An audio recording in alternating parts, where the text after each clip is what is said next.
Hello दोस्तों, कैसे हो आप सबके सब।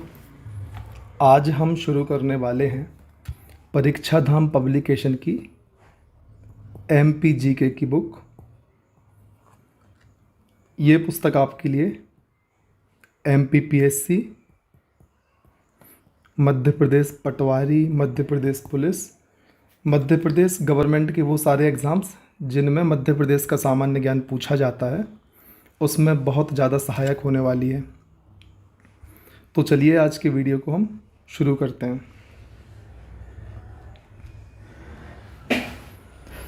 हम शुरुआत करते हैं मध्य प्रदेश का सामान्य परिचय से। इसमें मध्य प्रदेश की भौगोलिक स्थिति, प्रशासनिक स्थिति, राजनीतिक स्थिति, न्यायिक स्थिति एवं आर्थिक स्थिति की बात की जाएगी। भौगोलिक स्थिति में हम बात करेंगे मध्य प्रदेश का अक्षांशीय विस्तार, मध्य प्रदेश से लगने वाले पड़ोसी राज्य, जलवायु, वर्षा, कर्क रेखा, केंद्रीय बिंदु, इन सारी बातों को हम भौतिक या भौगोलिक स्थिति के अंदर देखेंगे। प्रशासनिक स्थिति में हम बात करेंगे मध्य प्रदेश में कितने संभाग हैं, जिला, विकास खंड, तहसील, ग्राम पंचायत, इन सब बातों की बात हम प्रशासनिक स्थिति के अंतर्गत करेंगे। राजनीतिक स्थिति में हम लोकसभा, राज्यसभा, विधानसभा की बात करेंगे। न्यायिक स्थिति में हाई कोर्ट एवं उसकी खंडपीठों की, जो कि ग्वालियर और इंदौर में स्थित है, उनकी चर्चा करेंगे। आर्थिक स्थिति में मध्य प्रदेश में पाए जाने वाले प्रमुख खनिज, कृषि एवं अन्य तथ्यों की बात करेंगे। तो चलिए हम शुरुआत करते हैं मध्य प्रदेश के परिचय से। राज्य का गठन 1 नवंबर 1956 को मध्य प्रदेश का गठन मध्य प्रांत, मध्य भारत और विंध्य प्रदेश को मिलाकर किया गया था। तो 3 क्षेत्रों मध्य प्रांत, मध्य भारत और विंध्य प्रदेश को मिलाकर मध्य प्रदेश का गठन किया गया था। मध्य प्रदेश का अंतिम पुनर्गठन 1 नवंबर 2000 को छत्तीसगढ़ राज्य को अलग करके किया गया था। मध्य प्रदेश की राजधानियाँ, मध्य प्रदेश की प्रशासनिक राजधानी भोपाल को कहते हैं, संस्कार राजधानी जबलपुर को कहते हैं, आर्थिक एवं खेल राजधानी इंदौर को कहते हैं, ऊर्जा राजधानी सिंगरौली, ग्रीष्मकालीन राजधानी पचमढ़ी, संगीत राजधानी मैहर।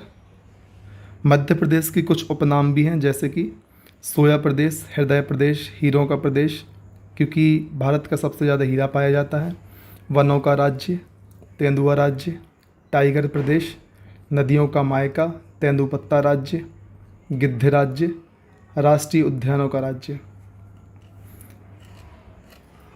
समाचार के पन्नों से क्या शामिल किया गया है इस पुस्तक में, देखते हैं। मध्य प्रदेश आत्मनिर्भरता का रोड मैप जारी करने वाला देश का पहला राज्य बना है। यहाँ पर मध्य प्रदेश का नक्शा दिया हुआ है दोस्तों, एक नज़र हम उस पर भी मार लेते हैं।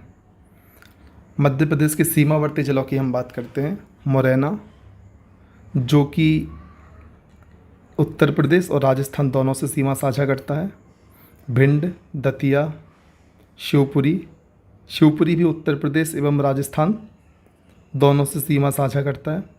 निवाड़ी, टीकमगढ़, छतरपुर, पन्ना, सतना, रीवा, सिंगरौली, सीधी, शहडोल, अनूपपुर, डिंडोरी, मंडला, बालाघाट, सिवनी, छिंदवाड़ा, बैतूल, खंडवा, बुरहानपुर, खरगोन, बड़वानी, अलीराजपुर, झाबुआ, रतलाम, मंदसौर और नीमच।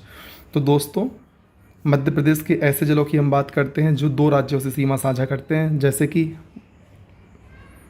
मुरैना उत्तर प्रदेश और राजस्थान दोनों से सीमा साझा करता है। शिवपुरी भी उत्तर प्रदेश एवं राजस्थान दोनों से सीमा साझा करता है। दोस्तों, झाबुआ गुजरात और राजस्थान से सीमा साझा करता है। अलीराजपुर राजस्थान और महाराष्ट्र से सीमा साझा करता है। बालाघाट छत्तीसगढ़ और महाराष्ट्र से सीमा साझा करता है। अब मध्य प्रदेश के प्रतीक चिन्हों की हम बात कर लेते हैं। मध्य प्रदेश का राजकीय पशु है बारहसिंघा। इसका वैज्ञानिक नाम है रूसवर्स डोबाउसेली। प्रजाति ब्रेडरी प्रजाति। बाहुल्य क्षेत्र में कान्हा किसली है। राष्ट्रीय उद्यान मंडला एवं बालाघाट। घोषित वर्ष है 1981, मतलब बारहसिंघा को 1981 में राजकीय पशु घोषित किया गया था। दोस्तों साथ ही साथ मैंने यहाँ पर लिखा हुआ है राजकीय पशु, राजकीय पक्षी एवं राजकीय पेड़ तीनों को वर्ष 1981 में ही राजकीय दर्जा दिया गया था। विशेष 2017 में कान्हा राष्ट्रीय उद्यान में भूरह द बारहसिंगा नाम से अपना स्वंकर जारी किया है। राजकीय पुष्प सफ़ेद लिली है। वैज्ञानिक नाम लिलियम कैडमियम। यह लिलिएसी कुल से है। संपूर्ण मध्य प्रदेश में पाया जाता है। राजकीय पक्षी दूधराज है। इसका अन्य नाम पैराडाइज फ्लाईकेचर या शाह बुलबुल है। वैज्ञानिक नाम है टर्फ सिफोनी पैराडाइसे। यह पश्चिमी मध्य प्रदेश में पाया जाता है। विशेष रूप से सरदारपुर अभयारण्य, धार और सैलाना अभयारण्य रतलाम में। जैसे कि हम बात कर चुके हैं, इसको राजकीय पक्षी का दर्जा 1981 में दिया गया था। राजकीय पेड़, राजकीय पशु एवं राजकीय पक्षी तीनों को राजकीय दर्जा 1981 में दिया गया है। राजकीय मछली महाशीर है। वैज्ञानिक नाम टोर प्यूटिटोरा। प्रजाति है टोर। यह नर्मदा घाटी, खरगोन एवं खंडवा में अधिक मात्रा में पाई जाती है। राजकीय मछली को दर्जा 2011 में प्रदान किया गया था। विशेष बड़वाह में महाशीर प्रजनन केंद्र स्थापित किया गया है। यहाँ पर हिरण एवं मृग में अंतर दिया गया है। हिरण, जिसको एंटलर्स भी कहते हैं, वह है जो अपने सींगों को हर वर्ष गिरा देते हैं और नई सींगें उगाती हैं, जबकि मृग, जिसमें सींगें गाय भैंस की तरह आजीवन बनी रहती हैं। मतलब हिरण में नई सींगें आती हैं और मृग में एक बार सींग आने के पश्चात आजीवन बनी रहती हैं। राजकीय वृक्ष है बरगद। वानस्पतिक नाम है फाइकस वेनगेनलेसिस। प्रजाति है फाइकस। संपूर्ण मध्य प्रदेश में पाया जाता है। हम पहले बात कर चुके हैं, इसको राजकीय दर्जा 1981 में दिया गया था। राजकीय फल है आम। वानस्पतिक नाम है मैग्नीफेरा इंडिका। संपूर्ण मध्य प्रदेश में पाया जाता है। प्रमुख प्रजातियों की यदि हम बात करें तो नूरजहाँ अलीराजपुर ज़िले में पाई जाती है। सुंदरजा रीवा ज़िले में पाई जाती है। मध्य प्रदेश आम अनुसंधान केंद्र रीवा ज़िले के गोविंदगढ़ में स्थित है। तो दोस्तों आम अनुसंधान केंद्र कहाँ पर स्थित है? रीवा ज़िले के गोविंदगढ़ में स्थित है। समाचार के पन्नों से करंट अफेयर की कुछ बातें। टाइगो नो टमेगो जापान आम की प्रजाति विश्व में सर्वाधिक महंगी बिकने वाली प्रजाति है। हाल ही में इसका उत्पादन मध्य प्रदेश के जबलपुर में प्रारंभ किया गया है। राष्ट्रीय खेल मलखंभ है। इसको 2013 में राजकीय दर्जा दिया गया। यह मालवा क्षेत्र में खेला जाता है। मध्य प्रदेश मलखंभ अकेडमी उज्जैन में स्थित है।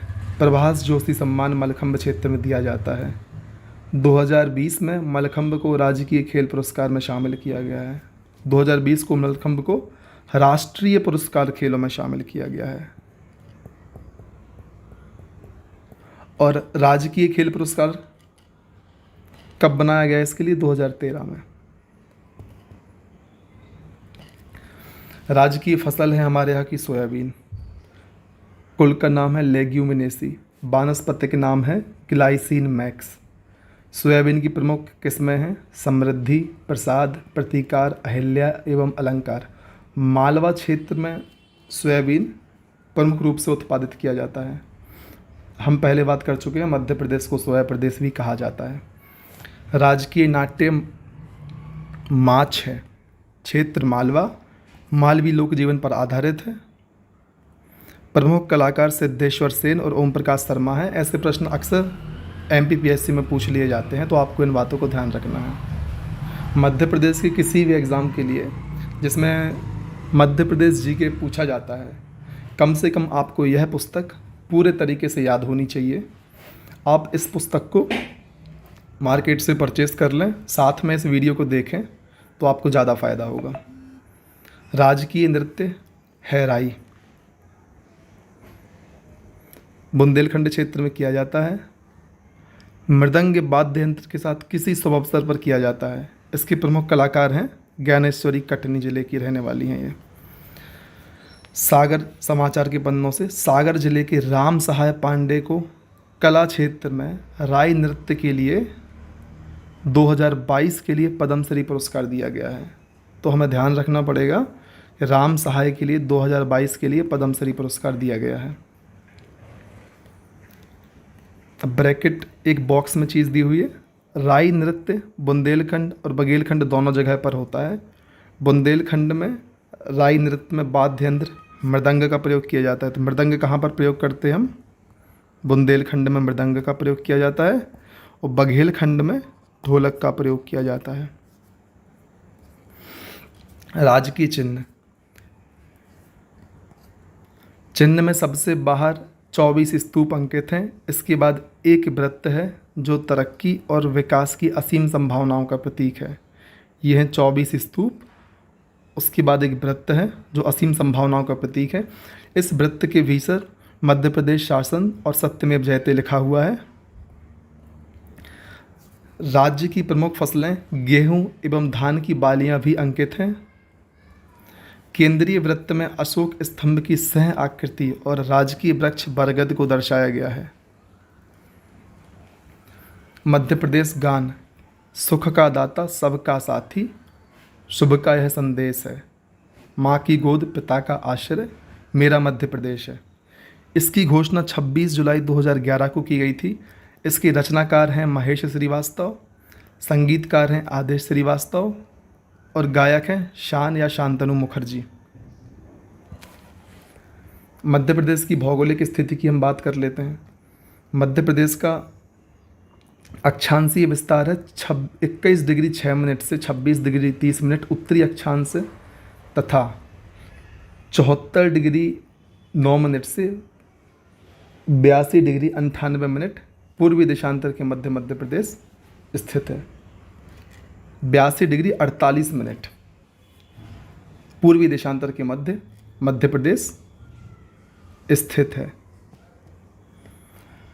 मध्य प्रदेश की उत्तर से दक्षिणतम लंबाई 605 किलोमीटर तथा पश्चिम से पूर्व की लंबाई 870 किलोमीटर है।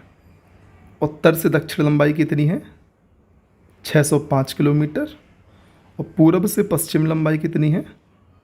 870 किलोमीटर। मध्य प्रदेश में पश्चिम से पूर्व में 24 मिनट का समय अंतराल होता है। पूर्व से पश्चिम में कितने मिनट का समय अंतराल, या पश्चिम से पूर्व में 34 मिनट के समय अंतराल होता है। 24 नहीं दोस्तों, 34 मिनट का समय अंतराल होता है।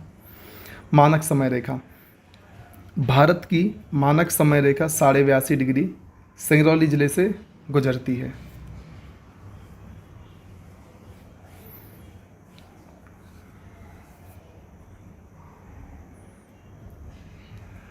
ये उतने काम की चीज़ नहीं है। अब इस मानचित्र की बात हम कर लेते हैं। मध्य प्रदेश का सबसे उत्तरी जिला मुरैना है, दक्षिणी जिला बुरहानपुर है, पूर्वी जिला सिंगरौली है और पश्चिमी जिला अलीराजपुर है।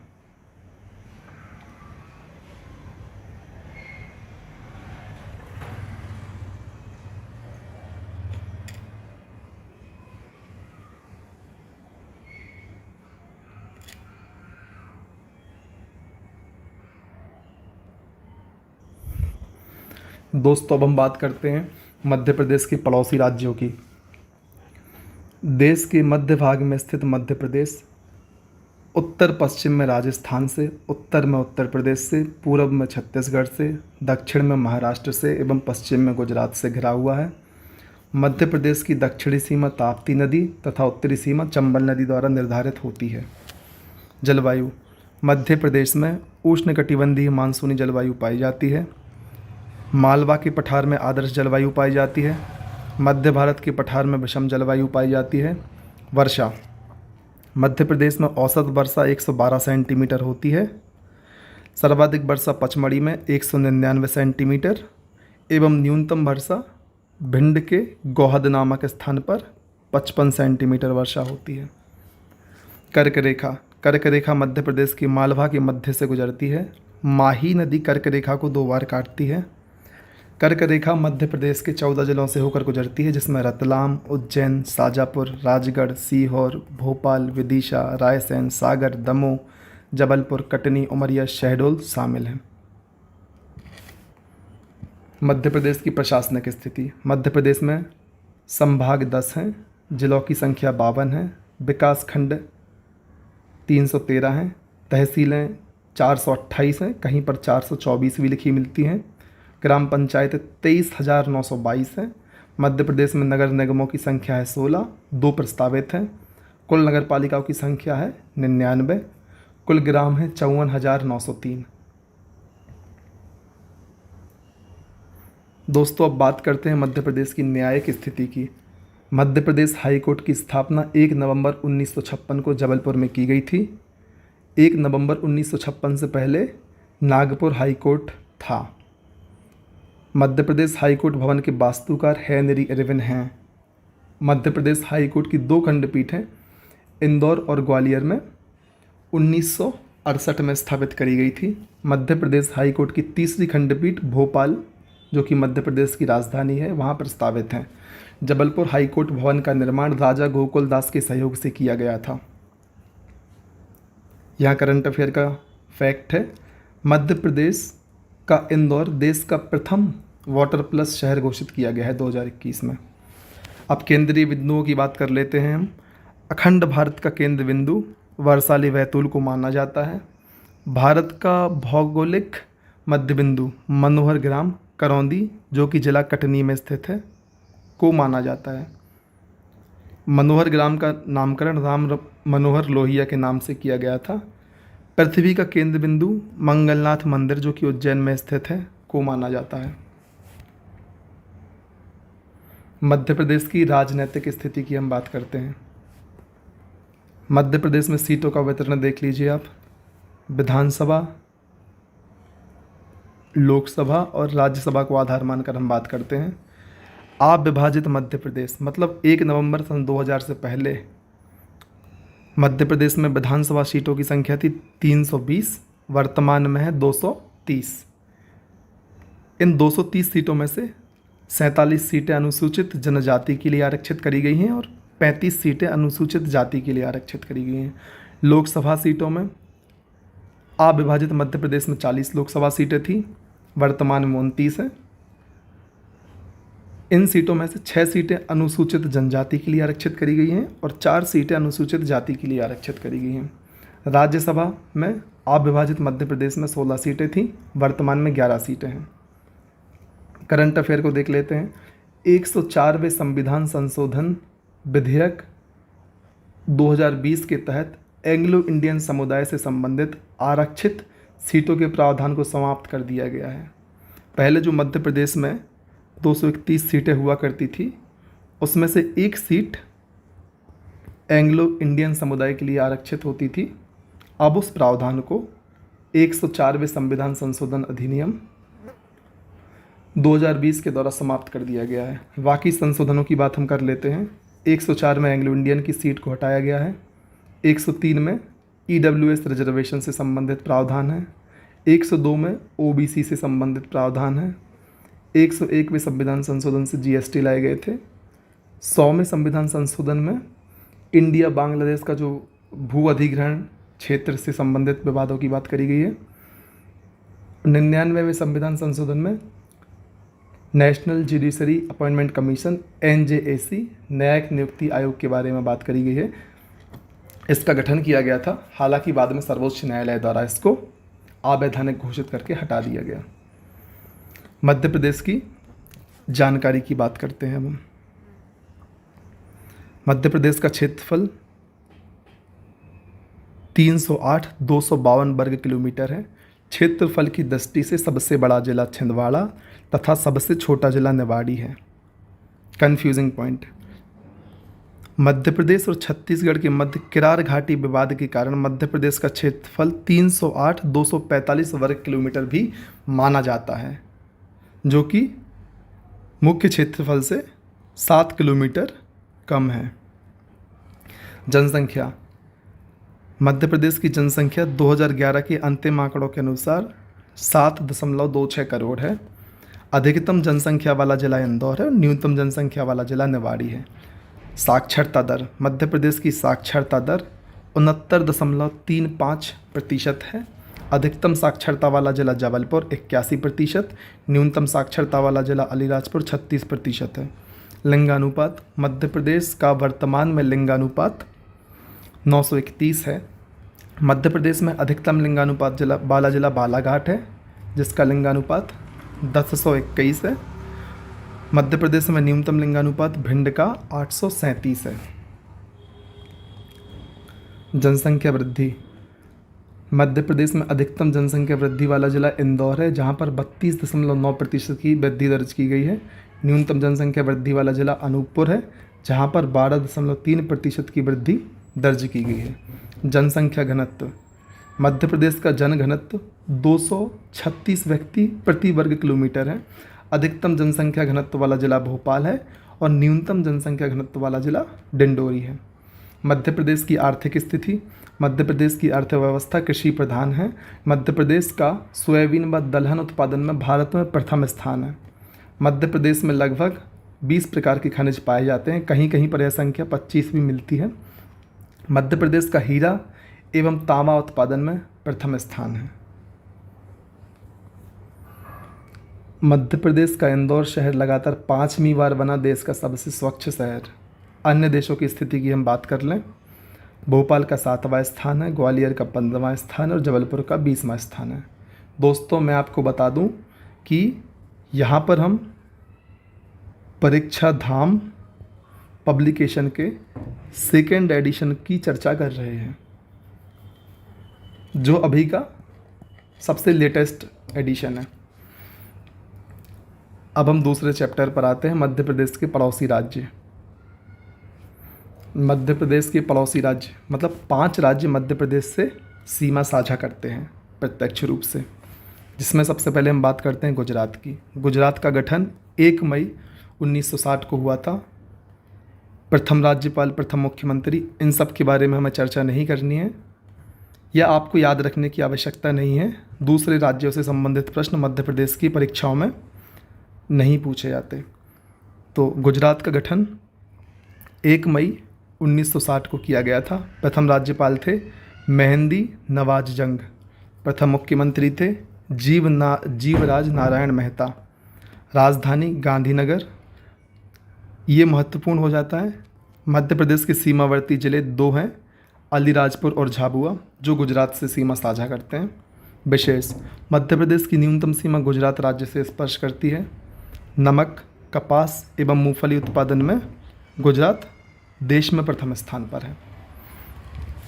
दोस्तों, अब हम बात करते हैं राजस्थान की। राजस्थान का गठन 3 मार्च 1949 को हुआ था। प्रथम राज्यपाल थे सरदार गुरमुख निहाल सिंह। प्रथम मुख्यमंत्री थे हीरालाल शास्त्री। राजधानी थी जयपुर।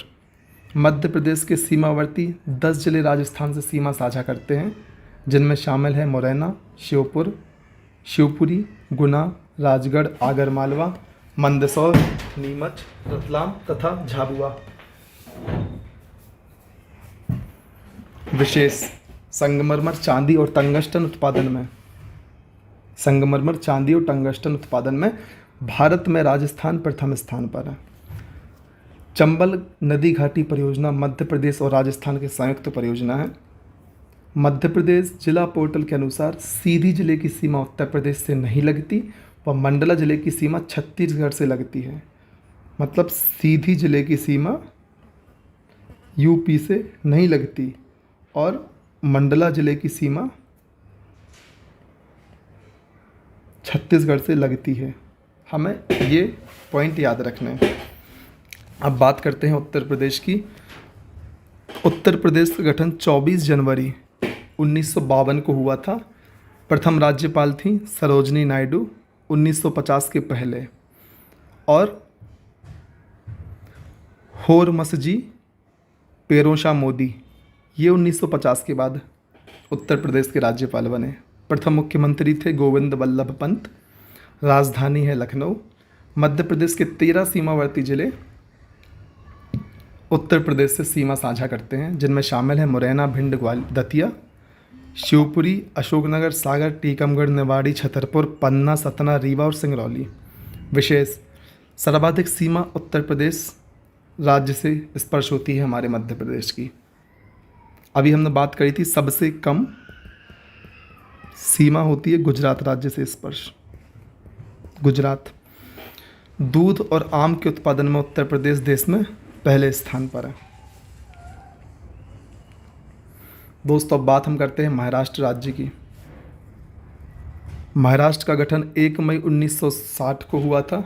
दोस्तों हमें दूसरे राज्यों के गठन, वहाँ के पहले राज्यपाल और पहले मुख्यमंत्री, इन तथ्यों को हमें याद नहीं करना है। ये हमारे लिए मध्य प्रदेश के एग्ज़ाम की दृष्टि से बिल्कुल भी महत्वपूर्ण नहीं है। मैं चर्चा इसलिए कर रहा हूँ क्योंकि इस पुस्तक में दिए गए हैं, तो मेरी जिम्मेदारी बनती है कि उन सारे तथ्यों को मैं कवर करूँ। चलिए, महाराष्ट्र के प्रथम राज्यपाल थे सर कुंवर महाराज सिंह। ये बम्बई राज्य के प्रथम राज्यपाल थे। 1960 में महाराष्ट्र राज्य के गठन के समय प्रथम राज्यपाल थे श्री प्रकाश। प्रथम मुख्यमंत्री थे यशवंतराव चौहान। राजधानी है मुंबई। मध्य प्रदेश के 9 सीमावर्ती जिले महाराष्ट्र से सीमा साझा करते हैं, जिनमें शामिल है अलीराजपुर, बड़वानी, खरगोन, खंडवा, बुरहानपुर, बैतूल, छिंदवाड़ा, सिवनी, बालाघाट। विशेष, वस्त्र उत्पादन और शक्कर उत्पादन में महाराष्ट्र प्रथम स्थान पर है। छत्तीसगढ़ का गठन चूँकि मध्य प्रदेश से अलग करके हुआ था, तो मध्य प्रदेश के पुनर्गठन के समय 1 नवंबर सन 2000 को छत्तीसगढ़ का गठन हुआ था। पहले राज्यपाल हैं दिनेश नंदन सहाय। इनको आप ध्यान रख सकते हैं चूँकि छत्तीसगढ़ का संबंध मध्य प्रदेश से रहा है। प्रथम मुख्यमंत्री हैं अजीत जोगी। राजधानी छत्तीसगढ़ की रायपुर। 7 सीमावर्ती जिले सिंगरौली, सीधी, शहडोल, अनूपपुर, डिंडोरी, मंडला, बालाघाट छत्तीसगढ़ से सीमा साझा करते हैं। छत्तीसगढ़ टिन और लौह उत्पादन में देश में अग्रणी राज्य और पहले स्थान पर आता है। यहाँ प्रामाणिकता दी गई है कि मंडला जिले की बिछिया तहसील के देव गांव व मनौरी गांव की सीमा छत्तीसगढ़ जिले से लगती है। अभी तक यह विवाद रहता था कि मंडला जिले की सीमा छत्तीसगढ़ से लगती है कि नहीं लगती है, लेकिन अब इस विवाद को क्लियर किया गया है और बताया गया है नीलेश टेमभरे द्वारा कि मंडला जिले की सीमा छत्तीसगढ़ राज्य को स्पर्श करती है। 2 राज्यों की सीमाओं को स्पर्श करने वाले मध्य प्रदेश में टोटल 6 जिले हैं। हम पहले ही बात कर चुके हैं। मुरैना राजस्थान एवं उत्तर प्रदेश से सीमा साझा करता है। शिवपुरी उत्तर प्रदेश व राजस्थान से, सिंगरौली उत्तर प्रदेश व छत्तीसगढ़ से, बालाघाट छत्तीसगढ़ व महाराष्ट्र से, अलीराजपुर गुजरात व महाराष्ट्र से, झाबुआ गुजरात व राजस्थान से। मध्य प्रदेश के अंतर्वर्ती जिले 17 हैं। अंतर्वर्ती जिले वे जिले होते हैं जिनकी सीमा अन्य राज्य को स्पर्श नहीं करती। अंतर्वर्ती जिलों की कुल संख्या है 17, जिनमें शामिल ग्वालियर, विदिशा, उज्जैन, धार, इंदौर, देवास, शाजापुर, सीहोर, भोपाल, रायसेन, होशंगाबाद, हरदा, दमोह, कटनी, जबलपुर, नरसिंहपुर एवं उमरिया। पड़ोसी राज्य एवं उनसे लगने वाले जिले। दोस्तों आप यदि इनको मैप पर देखेंगे तो आपको ज़्यादा सहूलियत हो जाएगी, फिर भी हम एक बार डिस्कस कर लेते हैं।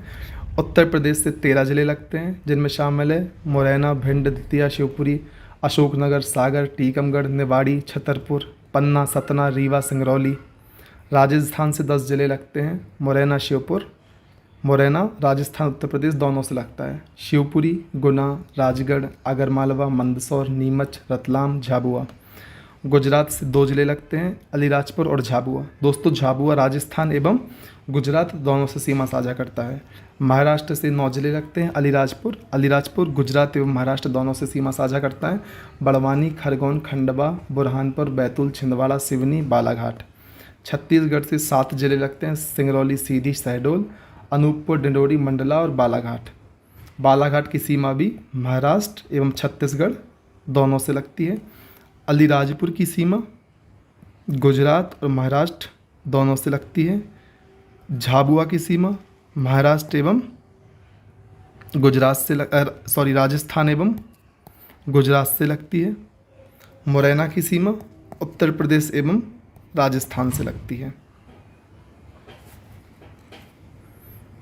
अब हम बात करते हैं मध्य प्रदेश के पुनर्गठन एवं संभाग की। मध्य प्रदेश का पुनर्गठन, यहाँ पर हम 3 भागों में बांटकर मध्य प्रदेश की स्थिति का अध्ययन करेंगे। 1947 की स्थिति, 1 नवंबर 1956 की स्थिति, 1 नवंबर 2000 की स्थिति। तो सबसे पहले हम बात करते हैं 1947 की स्थिति। उस समय मध्य प्रदेश 3 भागों में विभाजित था, part A, part B, part C, और भोपाल जो कि पार्ट सी के अंतर्गत आता था। पार्ट ए को हम कहते थे सेंट्रल प्रोविंस बरार, जिसको मध्य प्रांत के नाम से जाना जाता था। राजधानी थी नागपुर। इसमें कुल 15 रियासतें शामिल थी। प्रमुख रियासतें मकड़ाई हरदा जिला, विदर्भ नागपुर, महाकौशल जबलपुर। इसके राज्य प्रमुख थे पंडित रविशंकर शुक्ल और गवर्नर थे राघवेंद्र राव। पार्ट बी का नाम था मध्य भारत। इसकी राजधानी थी ग्वालियर, शीतकालीन राजधानी थी ग्वालियर और ग्रीष्मकालीन राजधानी थी इंदौर। इसमें कुल 25 रियासतें सम्मिलित थीं। प्रमुख रियासतें होलकर इंदौर, सिंधिया ग्वालियर, नरसिंहगढ़ रियासत, देवास, झाबुआ, रतलाम, जावरा और बड़वानी। पार्ट बी के राज्य प्रमुख थे लीलाधर सेठ या लीलाधर जोशी। गवर्नर थे तखतमल जैन। पार्ट सी का नाम था विंध्य प्रदेश।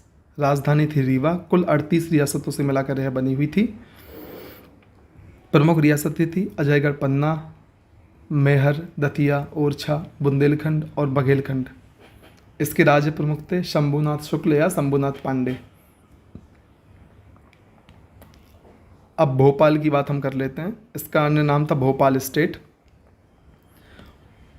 भोपाल स्वतंत्र राज्य पार्ट सी के अंतर्गत आता था। इसमें केवल एक ही रियासत शामिल थी जो खुद भोपाल थी। इसके राज्य प्रमुख थे मोहम्मद हमीदुल्लाह और भोपाल के प्रथम मुख्यमंत्री थे डॉक्टर शंकर दयाल शर्मा, जो बाद में भारत के राष्ट्रपति भी बने। तो इस प्रकार से मध्य प्रदेश में 1947 के समय कुल 15, 25, 38 और एक टोटल 79 रियासतें शामिल थी। 79 रियासतें। मध्य प्रदेश की 1956 की स्थिति की बात करते हैं अब हम। फजल अली आयोग का गठन 1953 में किया गया था। 1 नवंबर 1956 को इसकी सिफारिशें लागू कर दी गई थी। फजल अली आयोग की सिफारिश पर पार्ट ए बी सी की 79 रियासतों को मध्य प्रदेश में शामिल कर दिया गया था। अर्थात मध्य प्रदेश को मध्य भारत, मध्य प्रांत, विंध्य प्रदेश तीनों क्षेत्रों को मिलाकर गठित किया गया था। 1 नवंबर 1956 को मध्य प्रदेश का पुनर्गठन किया गया था, जिसमें 7 संभाग एवं 43 जिले सम्मिलित थे। फजल अली आयोग ने जबलपुर को राजधानी बनाने का सुझाव दिया था, किंतु जवाहरलाल नेहरू ने भोपाल को राजधानी बनाने पर सहमति दी थी। अब पार्ट ए में क्या परिवर्तन हुआ था? पार्ट ए के 8 जिले अकोला, अमरावती, भंडारा, बुल्ढाना, यवतमाल, नागपुर, वर्धा, चांदा को तत्कालीन बम्बई राज्य में सम्मिलित कर दिया गया था। पार्ट बी में राजस्थान के सिरोंज को विदिशा जिले में शामिल किया गया तथा मंदसौर के सुनील टप्पा को राजस्थान में शामिल कर लिया गया था। दोस्तों, पार्ट सी में बिना किसी परिवर्तन के मध्य प्रदेश में मिला लिया गया था।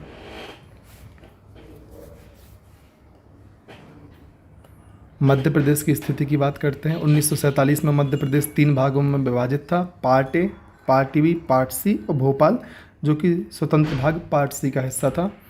1956 में मध्य प्रदेश में 43 जिले थे। वर्तमान में मध्य प्रदेश में 52 जिले हैं। मध्य प्रदेश में जिलों का गठन 1956 से 2020 की स्थिति।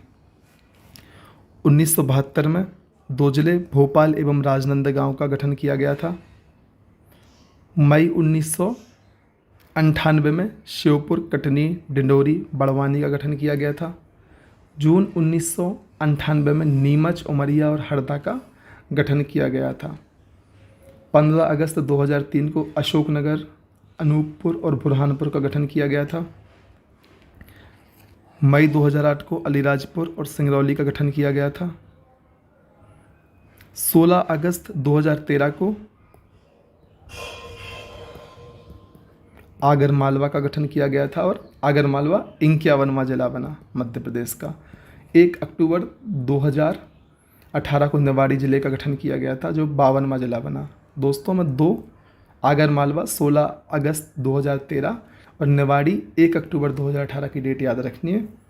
वर्तमान में मध्य प्रदेश में 52 जिले हैं। 4 जिले प्रस्तावित हैं जो है नागदा, मेहर, चाचौड़ा और बागली। मध्य प्रदेश के गठन के समय 1 नवंबर 1956 को 43 जिले सम्मिलित किए गए थे। मध्य प्रदेश के पुनर्गठन में 1 नवंबर 2000 को 45 जिले शामिल किए गए थे। अब इस टेबल की हम बात कर लेते हैं। जिलों का गठन वर्ष और किन जिलों का गठन किया गया था और उन जिलों के संबंध में कुछ विशेष तथ्य। 26 जनवरी 1972 को भोपाल एवं राजनांदगांव बनाए गए थे। इससे पहले भोपाल सीहोर जिले की तहसील थी। मई 1998 में 10 जिलों का गठन किया गया। 10 में से 4 जिले बड़वानी, श्योपुर, डिंडोरी, कटनी मध्य प्रदेश में शामिल हुए थे और 6 जिले हमने छत्तीसगढ़ को दे दिए थे। जो मई 1998 में जिलों का गठन किया गया था वो BR दुबे समिति की सिफारिश पर किया गया था।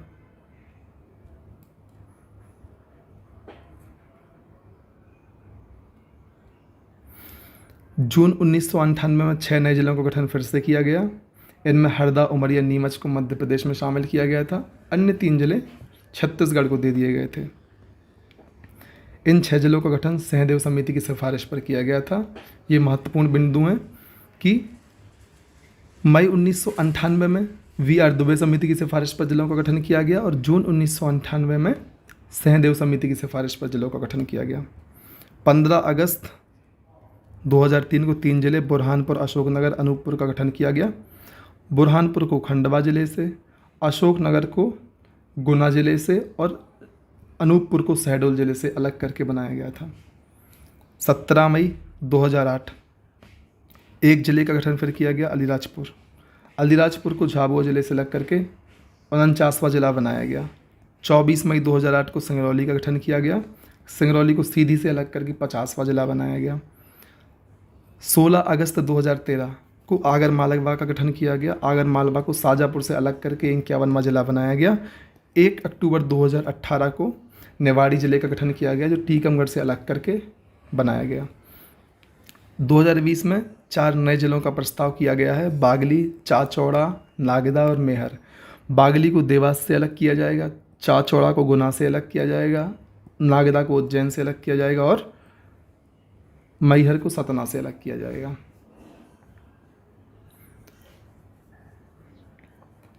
उन्नीस के बाद गठित मध्य प्रदेश में नए जिले किन जिलों से अलग हुए थे?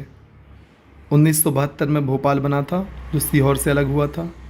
1998 में 4 जिलों का गठन मई में हुआ था जिनमें से बड़वानी खरगोन से अलग हुआ था, श्योपुर मुरैना से अलग हुआ था, कटनी जबलपुर से अलग हुआ था, डिंडोरी मंडला से अलग हुआ था, हरदा होशंगाबाद से अलग हुआ था, उमरिया शहडोल से अलग हुआ था, नीमच मंदसौर से अलग हुआ था। 2003 में 3 जिलों का गठन हुआ था। 1998 में 4 जिले दुबे समिति की सिफारिश पर और 3 जिले सहदेव समिति की सिफारिश पर बनाए गए थे।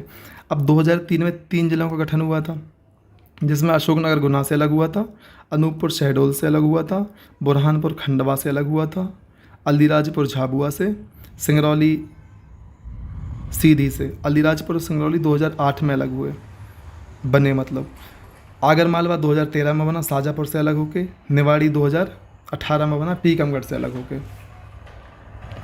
मध्य प्रदेश का पुनर्गठन विधेयक 2000 लोकसभा द्वारा 31 जुलाई सन 2000 को पारित किया गया। राज्यसभा द्वारा 9 अगस्त सन 2000 को पारित किया गया। राष्ट्रपति ने 25 अगस्त सन 2000 को मध्य प्रदेश राज्य पुनर्गठन विधेयक को स्वीकृति प्रदान की और छत्तीसगढ़ राज्य का गठन 1 नवंबर सन 2000 को कर दिया गया। मध्य प्रदेश के तत्कालीन मुख्यमंत्री थे दिग्विजय सिंह। तत्कालीन राज्यपाल थे भाई महावीर। तत्कालीन राष्ट्रपति थे देश के KR नारायण। तत्कालीन भारत के प्रधानमंत्री थे अटल बिहारी वाजपेयी जी। अब मध्य प्रदेश के संभागों की बात कर लेते हैं।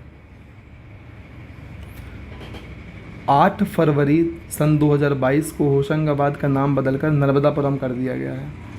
मध्य प्रदेश के संभाग चंबल, ग्वालियर, सागर, रीवा, शहडोल, जबलपुर, नर्मदापुरम, इंदौर, उज्जैन, भोपाल, जबलपुर। इस प्रकार से मध्य प्रदेश में टोटल 11 संभाग वर्तमान में हैं। चंबल संभाग का मुख्यालय मुरैना में है। इसमें 3 जिले शामिल हैं, श्योपुर, मुरैना और भिंड। ग्वालियर मुख्यालय ग्वालियर है। 5 जिले शामिल हैं, ग्वालियर, शिवपुरी, गुना, अशोकनगर, दतिया। उज्जैन मुख्यालय उज्जैन, जिले 7, उज्जैन, देवास, रतलाम, शाजापुर, आगरमालवा, मंदसौर और नीमच। इंदौर मुख्यालय इंदौर, 8 जिले, इंदौर, धार, अलीराजपुर, झाबुआ, खरगोन, बड़वानी, खंडवा, बुरहानपुर। नर्मदापुरम मुख्यालय नर्मदापुरम, 3 जिले, नर्मदापुरम, बैतूल और हरदा। भोपाल मुख्यालय भोपाल, 5 जिले शामिल हैं, भोपाल, रायसेन, राजगढ़, सीहोर और विदिशा। सागर मुख्यालय सागर है, जिले 6 हैं, सागर, दमोह, पन्ना, छतरपुर, टीकमगढ़, निवाड़ी। रीवा मुख्यालय रीवा, 4 जिले, रीवा, सिंगरौली, सीधी, सतना। शहडोल मुख्यालय शहडोल है, 3 जिले हैं, शहडोल, उमरिया, अनूपपुर। जबलपुर संभाग मुख्यालय जबलपुर, 8 जिले शामिल हैं, जबलपुर, कटनी, नरसिंहपुर, छिंदवाड़ा, सिवनी, मंडला, बालाघाट और डिंडोरी। एकमात्र मुख्यालय मुरैना है, जिसका नाम उसके संभाग के नाम पर नहीं है। तो आपको यह फैक्ट याद रखना है।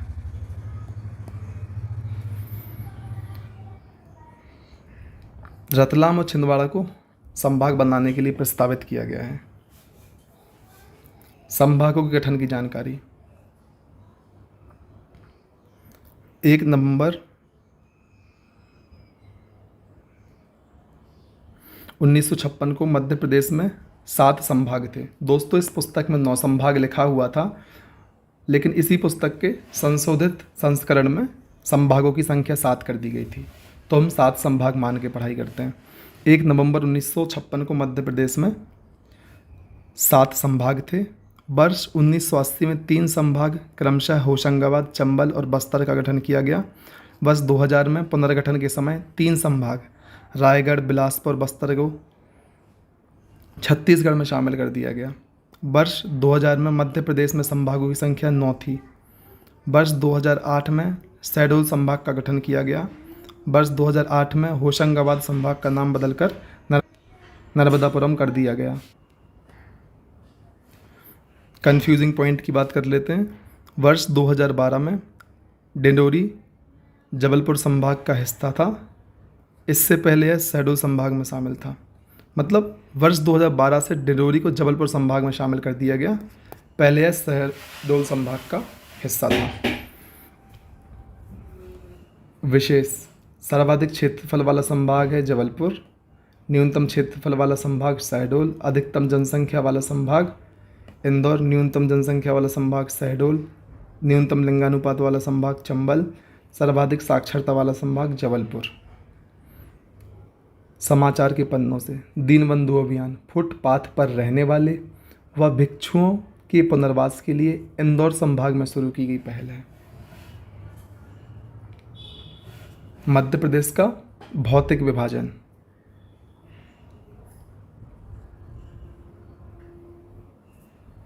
मध्य प्रदेश को 7 भौतिक प्रदेशों में बांटा गया है।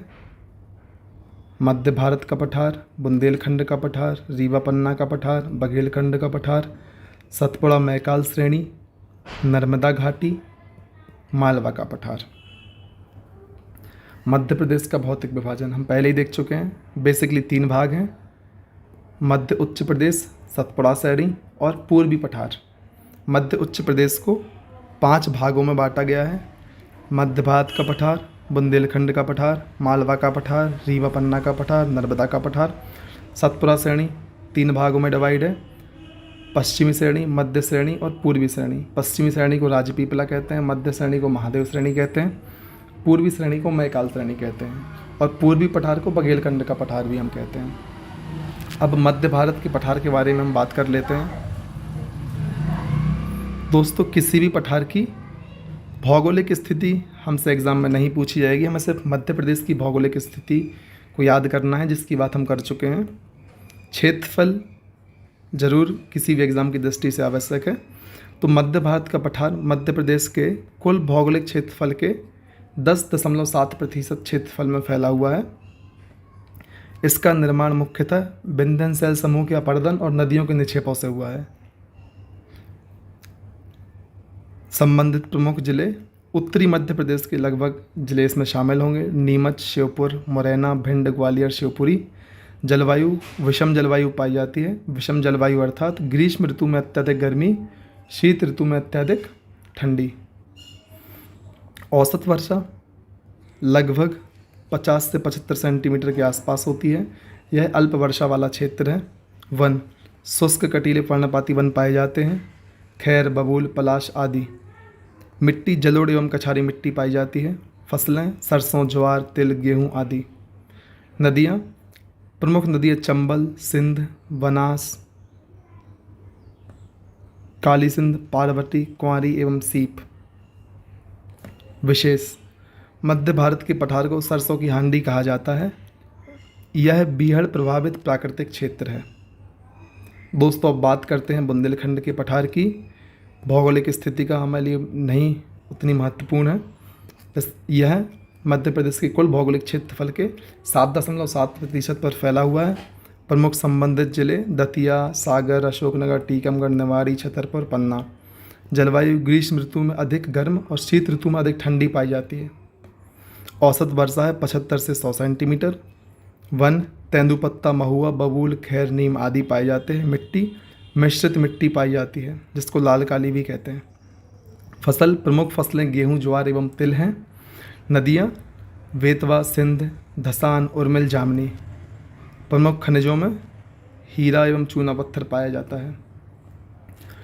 विशेष तथ्यों की यदि हम बात करें तो बुंदेलखंड की सबसे ऊंची चोटी सिद्ध बाबा की चोटी, जिसकी ऊंचाई है 1172 मीटर, दतिया जिले में स्थित है।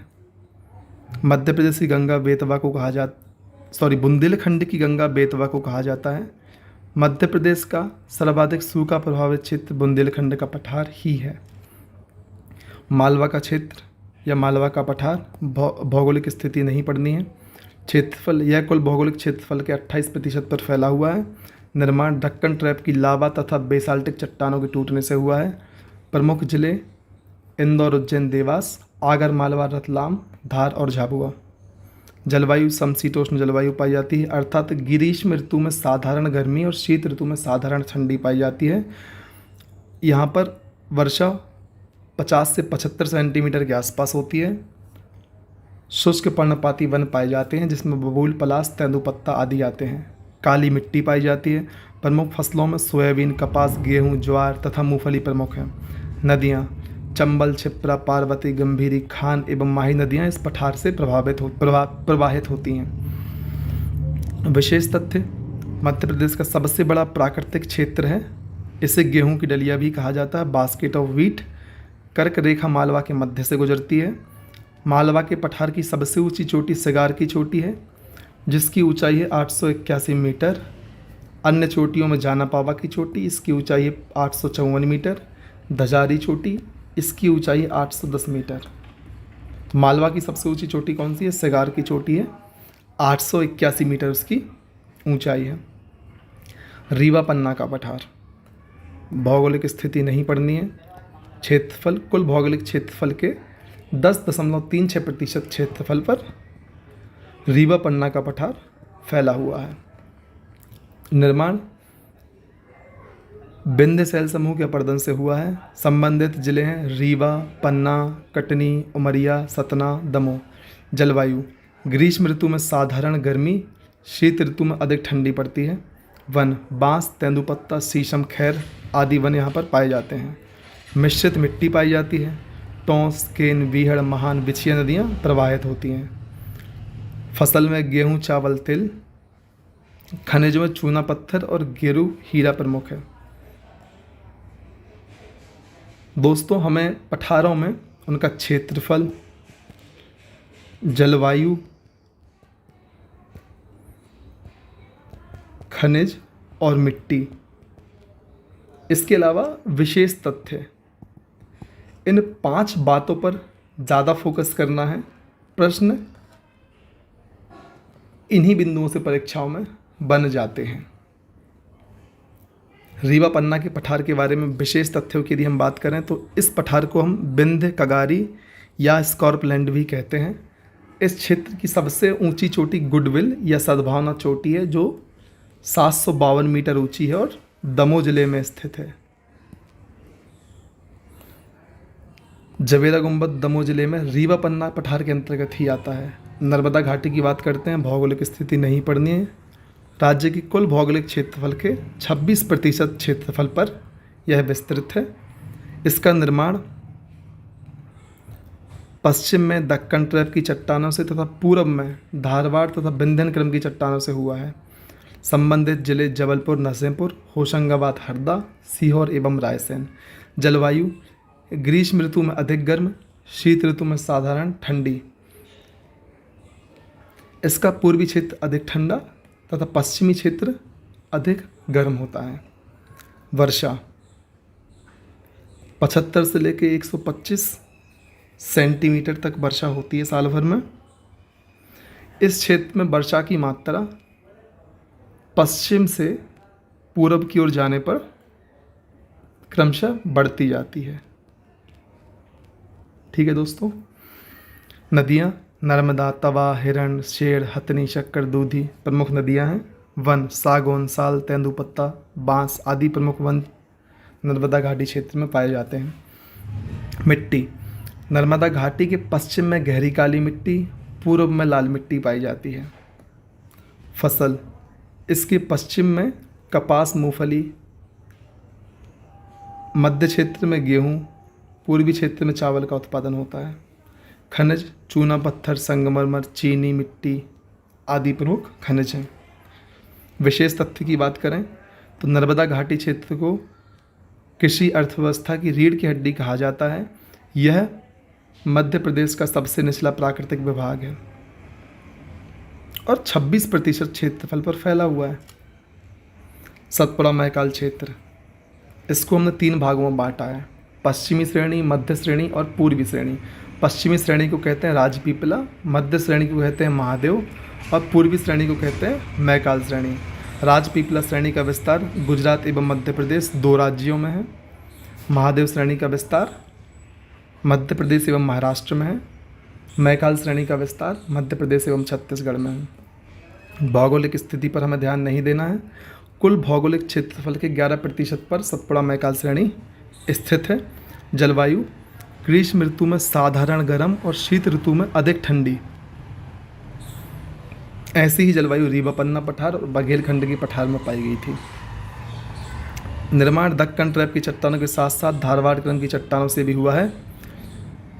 संबंधित जिलों में बालाघाट, सिवनी, छिंदवाड़ा, मंडला, खरगोन, बुरहानपुर, बड़वानी।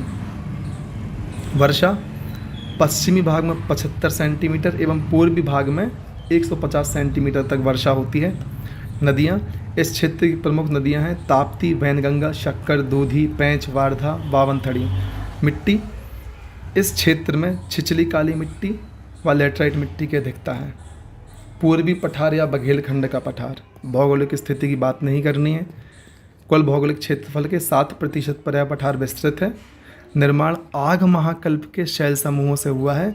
इसमें सीधी, सिंगरौली, रीवा, शहडोल जिले शामिल हैं। जलवायु ग्रीष्म ऋतु में साधारण गर्म और शीत ऋतु में अधिक ठंडी जलवायु पाई जाती है। वर्षा सर्वाधिक वर्षा वाला क्षेत्र है। यहाँ पर 125 से 140 सेंटीमीटर तक वर्षा होती है। इस क्षेत्र की प्रमुख नदियाँ हैं सोन, जोहिला, बनास, गोपद आदि। मिट्टी लाल पीली मिट्टी पाई जाती है। अब मध्य प्रदेश के प्रमुख फसल उत्पादक क्षेत्र बघेलखंड के पठार में चावल की खेती होती है, यह चावल प्रमुख फसल है वहाँ की। मालवा के पठार में सोयाबीन एवं गेहूँ, सतपुड़ा के पठार में मक्का, मध्य भारत के पठार में सरसों, बुंदेलखंड के पठार में गेहूँ एवं तिल, नर्मदा घाटी में गेहूँ, गन्ना एवं दाल। दोस्तों एक बार हम ये टेबल भी देख लेते हैं, आपका रिवीजन एक बार में सारा हो जाएगा। प्राकृतिक क्षेत्र मालवा कुल भौगोलिक क्षेत्रफल के 28% पर पाया जाता है। यहाँ काली मिट्टी की अधिकता है। सोयाबीन प्रमुख फसल है। प्रमुख नदियाँ चंबल, माही, छिप्रा, पार्वती। विशेष में मालवा पठार की सबसे ऊंची चोटी सिगार की चोटी है, 881 मीटर ऊंची, हम बात कर चुके हैं। अब बात करते हैं मध्य भारत के पठार की। कुल भौगोलिक क्षेत्र के 10.68% पर फैला हुआ है। जलोढ़ एवं कछारी मिट्टी पाई जाती है। सरसों प्रमुख फसल है। चंबल, सीप एवं सिंध यहाँ की प्रमुख नदियाँ हैं। इस क्षेत्र को सरसों की हांडी भी कहा जाता है। बुंदेलखंड का पठार कुल भौगोलिक क्षेत्रफल के 7.7% पर पाया जाता है। मिश्रित मिट्टी पाई जाती है। गेहूँ एवं तिल प्रमुख फसलें हैं। केन, वेतवा एवं जामनी प्रमुख नदियाँ हैं। बुंदेलखंड पठार की सबसे ऊंची चोटी सिद्ध बाबा की चोटी है, जो कहाँ पर स्थित, दतिया में स्थित है। 1152 मीटर इसकी ऊंचाई है। रीवा पन्ना का पठार कुल भौगोलिक क्षेत्रफल के 10.38% पर पाया जाता है। मिश्रित मिट्टी यहाँ पर पाई जाती है। गेहूँ एवं चावल यहाँ की प्रमुख फसल है। केन एवं टोंस यहाँ की प्रमुख नदियाँ हैं।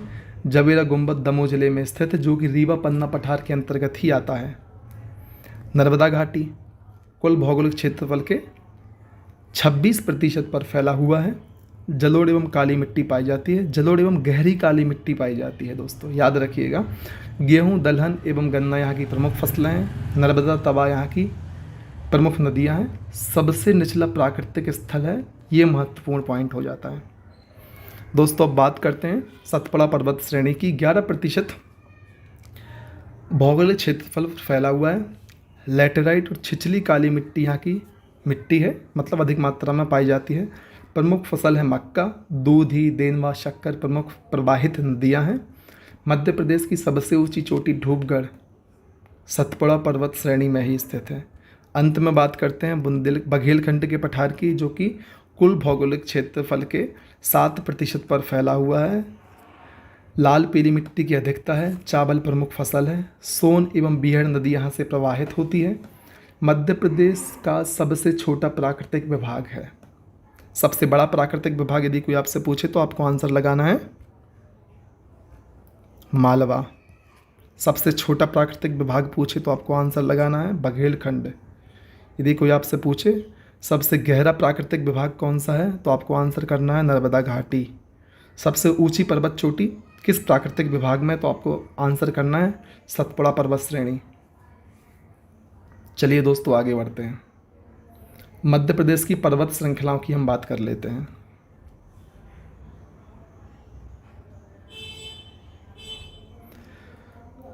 पहले मैप देख लेते हैं। गोपांचल पर्वत ग्वालियर में स्थित है। सद्भावना शिखर दमोह जिले में स्थित है। सिगार की चोटी मालवा के पठार में है। सबसे ऊंची चोटी है मालवा की, 881 मीटर। चूलगिरी बड़वानी जिले में स्थित है। 1115 मीटर शायद इसकी ऊंचाई है, जहाँ तक मुझे याद आ रहा है। धूपगढ़ की चोटी मध्य प्रदेश की सबसे ऊंची चोटी है। ये अमरकंटक की चोटी मैकाल पर्वत श्रेणी के अंतर्गत आती है। ये सारी चीज़ें मैप में आप देख लीजिए।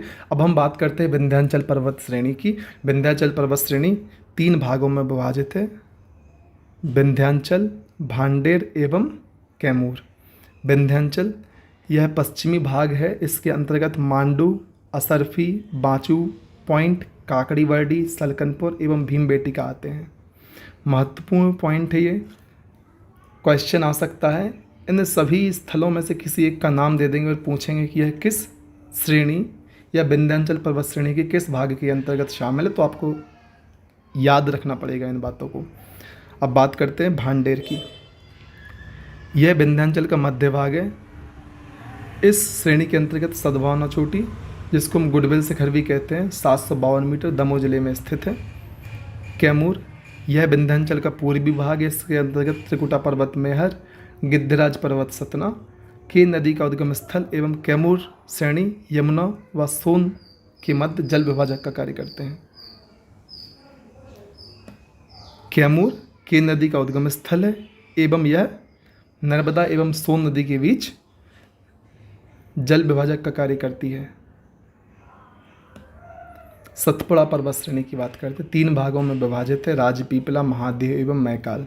राजपीपला सतपुड़ा का पश्चिमी भाग है। इसका विस्तार गुजरात एवं मध्य प्रदेश में बुरहानपुर दर्रे तक है। इसके अंतर्गत Barwani hills, Asirgarh hills, Gwalgarh hills आती हैं। राजपीपला श्रेणी की सर्वोच्च चोटी चूलगिरी है, 1215 मीटर इसकी ऊंचाई है और बड़वानी जिले में स्थित है। दोस्तों यहाँ 1215 मीटर कर लीजिए आप। महादेव सतपुड़ा का मध्य भाग है। इसका विस्तार मध्य प्रदेश एवं महाराष्ट्र में खंडवा से सिवनी तक है। राजपीपला का संबंध एमपी एवं गुजरात से था। महादेव का संबंध एमपी एवं महाराष्ट्र से है। इसके अंतर्गत धूपगढ़, पचमढ़ी, चौरागढ़, नंदीगढ़, कालीवीत, बैतूल आदि पर्वत चोटियाँ आती हैं। इस क्षेत्र की सबसे ऊंची चोटी धूपगढ़ है। यह मध्य प्रदेश की सबसे ऊंची चोटी है। मैकाल पर्वत, यह सतपुड़ा का पूर्वी भाग है। इसका विस्तार मध्य प्रदेश के सिवनी से छत्तीसगढ़ तक है। इसकी पूर्वी सीमा अर्धचंद्राकार है। इसके अंतर्गत अमरकंटक, किरार घाटी, अचानक मार आते हैं। किरार घाटी विवाद मध्य प्रदेश एवं छत्तीसगढ़ के मध्य है। मैकाल की सर्वोच्च चोटी अमरकंटक है। महादेव की सबसे ऊंची चोटी धूपगढ़ है। ये मैंने अलग से यहाँ पर मेंशन कर लिया था। अब बात करते हैं मध्य प्रदेश की प्रमुख पर्वत चोटियों की। मध्य प्रदेश की सबसे ऊंची चोटी धूपगढ़, सतपुड़ा की सबसे ऊंची चोटी भी धूपगढ़ ही है। मैकाल श्रेणी की सबसे ऊंची चोटी अमरकंटक है, ये पूर्वी साइड है मध्य प्रदेश के। राजपीपला श्रेणी की सबसे ऊंची चोटी चूलगिरी है, 1215 मीटर इसकी ऊंचाई है। बुंदेलखंड पठार की सबसे ऊंची चोटी सिद्ध बाबा की चोटी है, 1172 मीटर इसकी ऊंचाई है। मालवा पठार की सबसे ऊंची चोटी सिगार की चोटी है, 881 मीटर इसकी ऊंचाई है। विंध्याचल पर्वत की सबसे ऊंची चोटी सद्भावना या गुडविल शिखर दमोह जिले में स्थित है, 752 मीटर इसकी ऊंचाई है। दोस्तों यहाँ आप देखिए, विंध्याचल एवं सतपुड़ा के बीच नर्मदा नदी प्रवाहित होती है। सतपुड़ा एवं अजंता के बीच ताप्ती नदी प्रवाहित होती है।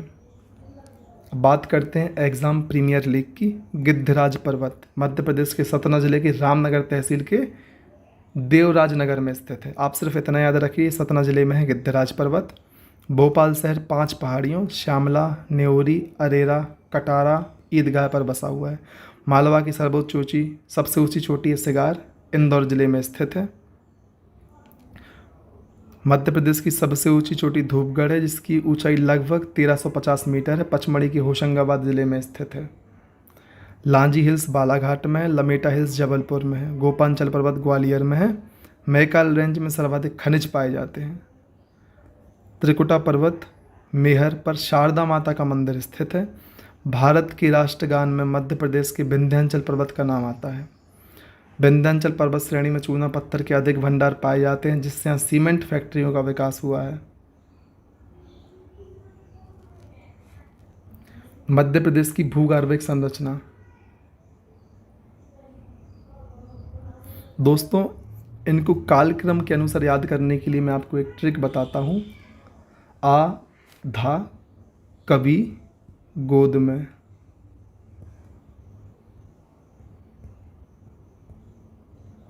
आप इसको सीधा याद कीजिए, आधा कवि गोद में।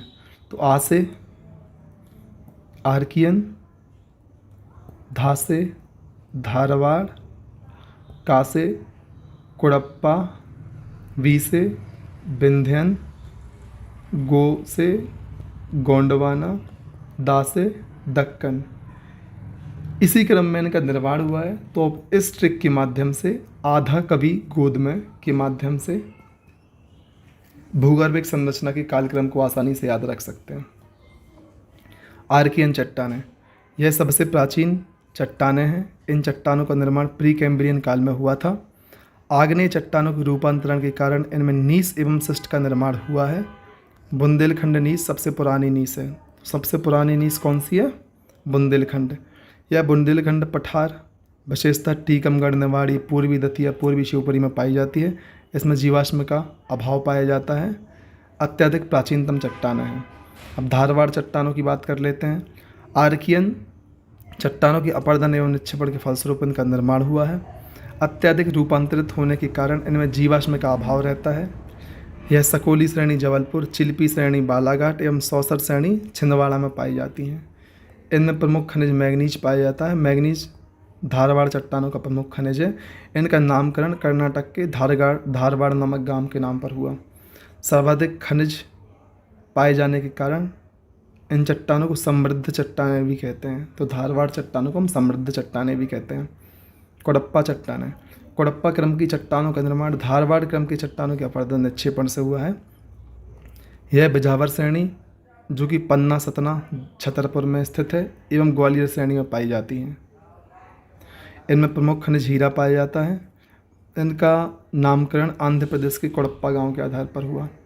विंध्यन चट्टानें।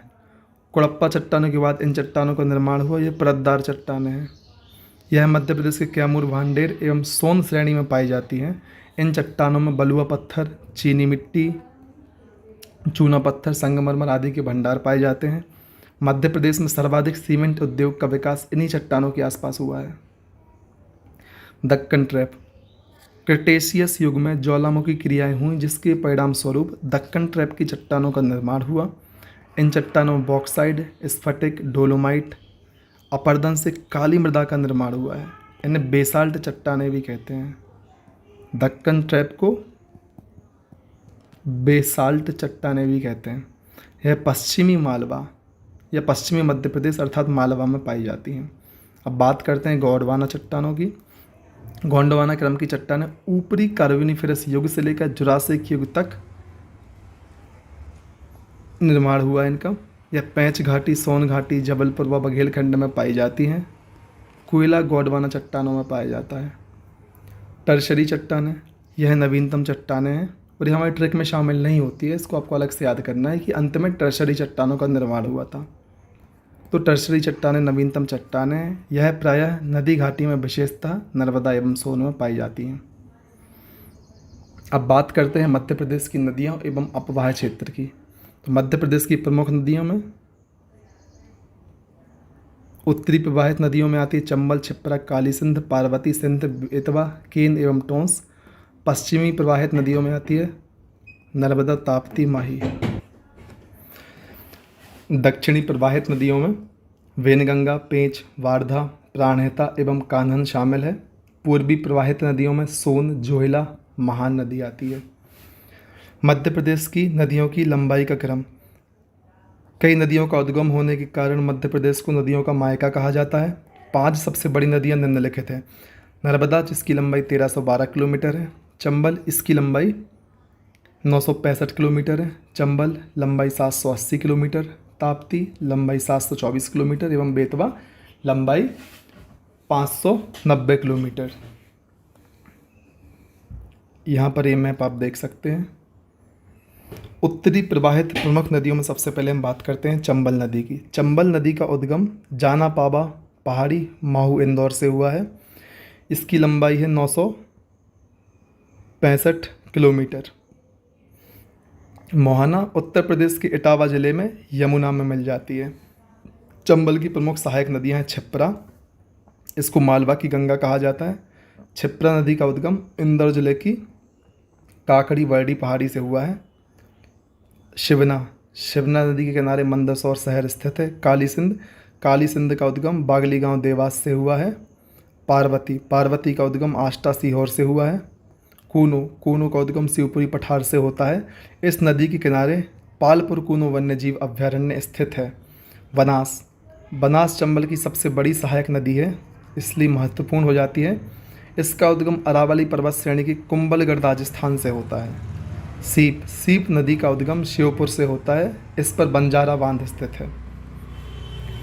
चंबल नदी की प्रमुख परियोजनाएं। गांधी सागर परियोजना मंदसौर मध्य प्रदेश में है। राणा सागर परियोजना चित्तौड़गढ़ राजस्थान में है। जवाहर सागर परियोजना कोटा राजस्थान में है। इनकी उत्पादन क्षमता भी हम देख लेते हैं। गांधी सागर परियोजना की उत्पादन क्षमता 115 मेगावाट, राणा सागर की 172 मेगावाट, जवाहर सागर की 99 मेगावाट। चंबल नदी पर प्रमुख जलप्रपात। चुलिया जलप्रपात भैंस रोडगढ़ कोटा राजस्थान में स्थित है। पाताल पानी, शीतला माता एवं झाड़ी दे, ये तीनों जलप्रपात इंदौर जिले में स्थित हैं। विशेष तथ्यों की बात यदि हम करें तो चंबल नदी अवनाली का अपर्दन अथवा बीहड़ रिवाइन लैंड का निर्माण करती है। मध्य प्रदेश के बीहड़ प्रभावित जिले श्योपुर, मुरैना एवं भिंड हैं। चंबल नदी पर चंबल घड़ियाल केंद्र मुरैना जिले में स्थित है, जिसको हम देवरी घड़ियाल केंद्र भी कहते हैं। चंबल नदी में डॉल्फिन संरक्षण भी किया जा रहा है। चंबल नदी में बटागोर, कटहवा, चित्रा, इंडिका कछुओं की प्रजातियों का संरक्षण हो रहा है। चंबल नदी का पुराना नाम चरमावती या कामधेनु है। बनास, सीप, चंबल नदी रामेश्वर त्रिवेणी संगम का निर्माण राजस्थान में करती हैं। रामेश्वर त्रिवेणी संगम का निर्माण कौन तीन नदियाँ करती हैं? बनास, सीप एवं चंबल। कहाँ पर करती हैं? तो राजस्थान में करती हैं। डॉल्फिन नदी को चंबल का ब्रांड एम्बेसडर बनाया गया है। बेतवा नदी की हम बात करते हैं। उद्गम रायसेन के कुमरा गांव से हुआ है। मोहाना उत्तर प्रदेश के हमीरपुर जिले में यमुना नदी में बनाती है। लंबाई है 590 किलोमीटर। सहायक नदियाँ हैं बीना, धसान एवं जामनी। वेतवा नदी की प्रमुख परियोजनाएं। सम्राट अशोक परियोजना विदिशा जिले में है। राजघाट या रानी लक्ष्मीबाई परियोजना उत्तर प्रदेश एवं मध्य प्रदेश की संयुक्त परियोजना है जो ललितपुर में स्थित है। माता टीला परियोजना भी मध्य प्रदेश एवं उत्तर प्रदेश की संयुक्त परियोजना है। परीक्षा परियोजना उत्तर प्रदेश में स्थित है। विशेष तथ्य, वेतवा की सहायक नदी वीना नदी के किनारे आगासौद गांव में बीना रिफाइनरी स्थित है। वीना नदी के किनारे सागर जिले में एरण नामक स्थान पर सती प्रथा के साक्ष्य मिले हैं। वेतवा नदी को बुंदेलखंड की गंगा व मध्य प्रदेश की गंगा प्रदूषण के आधार पर कहा जाता है। वेतवा का आइलैंड देवगढ़ के किले उत्तर प्रदेश को कहा जाता है। भालकुंड या राहतगढ़ जलप्रपात बीना नदी पर सागर जिले में स्थित है। बेतवा के किनारे स्थित शहर विदिशा, भोजपुर, सांची, चंदेरी, ओरछा। ये मैप आप ध्यान से देख लेना। सिंध नदी उद्गम लटेरी तहसील विदिशा से होता है। मोहाना सिंध नदी उत्तर प्रदेश के जालौन जिले में यमुना से मिल जाती है। इसकी लंबाई है 470 किलोमीटर। सहायक नदियों में कुंवारी, माहुर एवं पाहुज प्रमुख हैं। सिंध नदी पर प्रमुख परियोजनाएं मणिखेड़ा या मोहिनी सागर परियोजना शिवपुरी में स्थित है। गोपी कृष्ण बांध परियोजना गुना में स्थित है। विशेष तथ्य, सिंध नदी के किनारे रतनगढ़ व सनकुआ का मेला दतिया में लगता है। सिंध नदी गुना जिले को दो भागों में विभाजित करती है। सकर मछली सिंध नदी में देखी गई है, न्यूज़ में चल रही थी चीज़। केन नदी उद्गम कैमूर पहाड़ी कतनी जिले से होता है। मोहाना बांदा जिले उत्तर प्रदेश में यमुना में मिल जाती है। लंबाई है 427 किलोमीटर। केन की प्रमुख सहायक नदियां हैं सोनार, गुदेन, श्यामरी, मीर हसन, उर्मिल, चंद्रावल। केन नदी पर प्रमुख परियोजनाएं गंगेऊ परियोजना पन्ना छतरपुर, रनगुआ परियोजना छतरपुर एवं उर्मिल परियोजना भी छतरपुर में स्थित हैं। केन नदी पर प्रमुख जलप्रपात गाथा व पांडव जलप्रपात पन्ना जिले में स्थित हैं। इस रनेह जलप्रपात छतरपुर जिले में स्थित है। विशेष तथ्य, केन नदी का पुराना नाम शुक्तिमती था। केन नदी पर केन घड़ियाल केंद्र पन्ना छतरपुर की सीमा पर स्थित है। भारत की पहली नदी लिंक परियोजना केन वेतवा लिंक परियोजना 2005 है।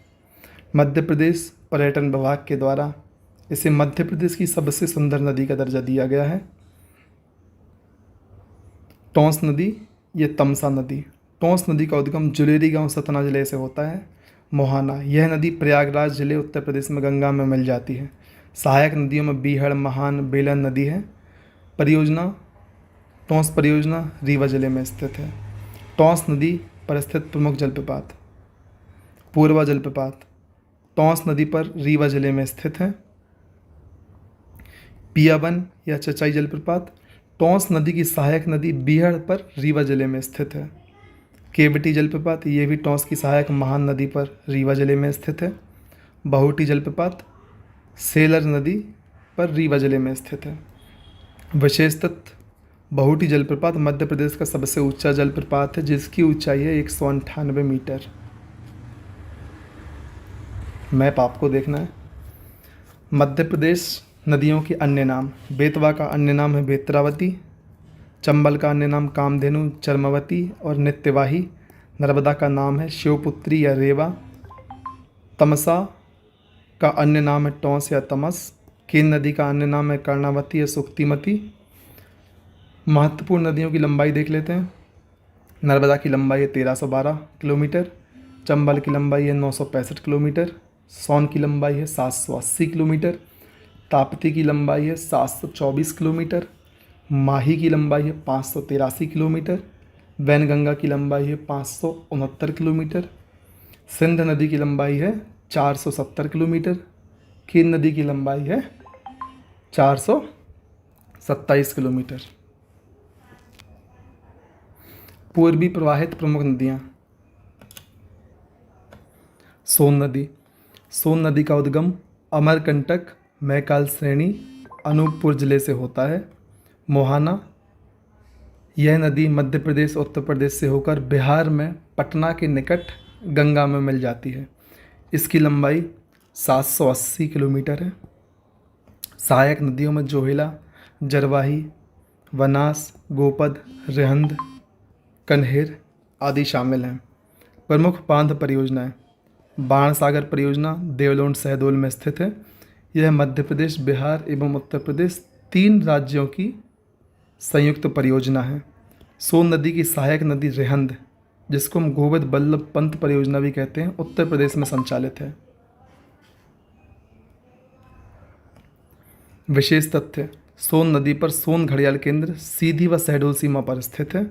सोन नदी को प्राचीन काल में नंद नदी के नाम से जाना जाता था। तो नंद नदी के नाम से हम किस नदी को जानते थे? सोन नदी को। मैप आप देख लेना। पश्चिमी प्रवाहित प्रमुख नदियाँ। बात करते हैं माही नदी की। उद्गम मिंडा गांव सरदारपुरा धार जिले से होता है। यह नदी मध्य प्रदेश, गुजरात, राजस्थान से होकर खंबात की खाड़ी में जाकर गिरती है। इसकी लंबाई 583 किलोमीटर है। सोम, चाप, अनास एवं जाखम इसकी प्रमुख सहायक नदियां हैं। प्रमुख परियोजनाएं जमनालाल बजाज परियोजना माही नदी पर स्थित है जो कि राजस्थान में स्थित है। कड़ाना बांध परियोजना गुजरात में स्थित है। विशेष तथ्य, माही नदी कर्क रेखा को 2 बार काटती है। वेणेश्वर त्रिवेणी संगम राजस्थान में माही, सोम, जाखम नदी से मिलकर बनता है। माही नदी को आदिवासी गंगा भी हम कहते हैं। अब बात करते हैं नर्मदा नदी की। मध्य प्रदेश की जीवन रेखा कही जाने वाली नर्मदा नदी का उद्गम अमरकंटक अनूपपुर जिले से होता है। मोहाना नर्मदा नदी मध्य प्रदेश, महाराष्ट्र, गुजरात से होते हुए खंबात की खाड़ी में जाकर गिरती है। इसकी कुल लंबाई 1312 किलोमीटर है। मध्य प्रदेश में है 1077 किलोमीटर प्रवाहित होती है। नर्मदा की सहायक नदियाँ कुल 41 सहायक नदियाँ हैं। 22 नदियाँ बाएं तरफ से मिलती हैं और 19 नदियाँ दाएं तरफ से मिलती हैं। नर्मदा में बाएं तरफ से थावर, बंजर, शक्कर, शेर, तवा, सुक्ता, कुंडा, गोई आदि नदियाँ आकर मिलती हैं एवं दाएं तरफ से मिलने वाली नदियों में हिरण, वारना, कोलार, मान व हथनी आदि प्रमुख नदियाँ हैं।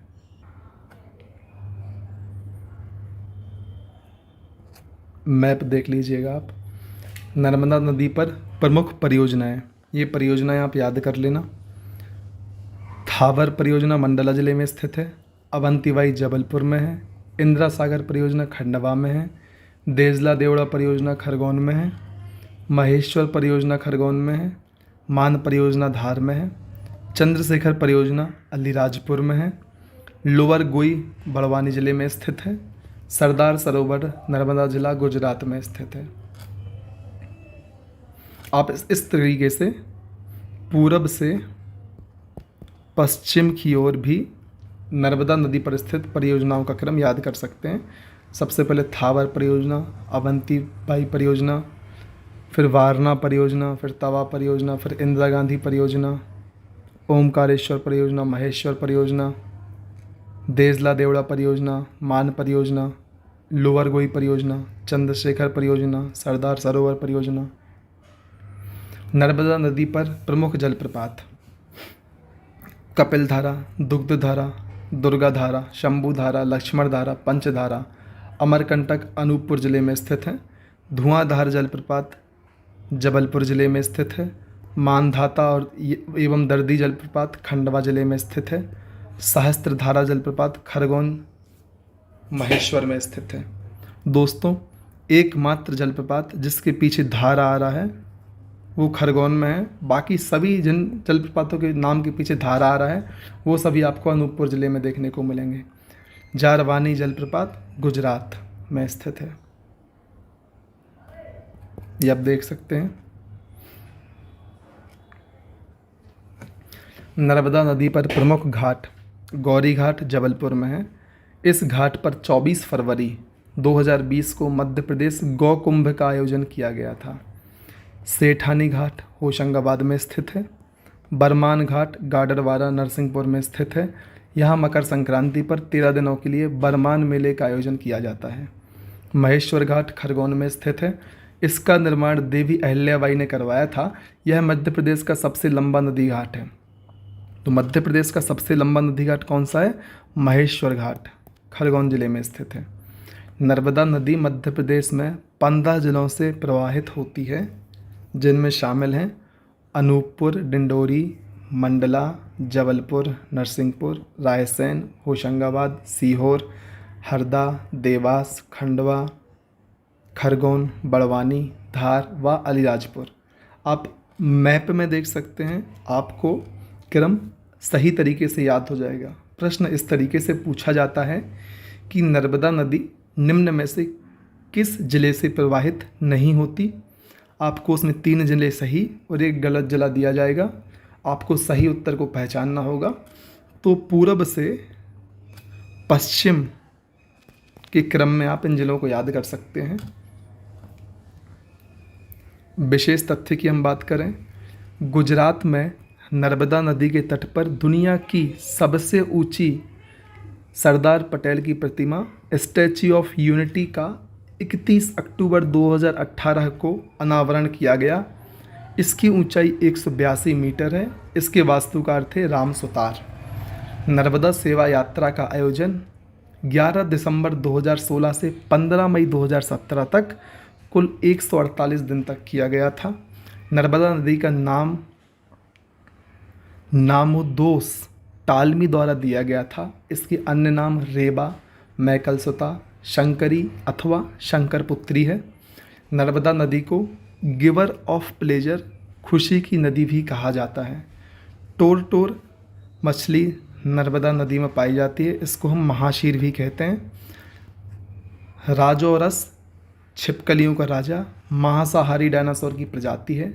इसके जीवाश्म वर्ष 1982 से 84 में भारतीय पुरातत्वविद सुरेश श्रीवास्तव ने नर्मदा घाटी क्षेत्र में गुजरात के महिसागर एवं मध्य प्रदेश के जबलपुर से प्राप्त किए थे।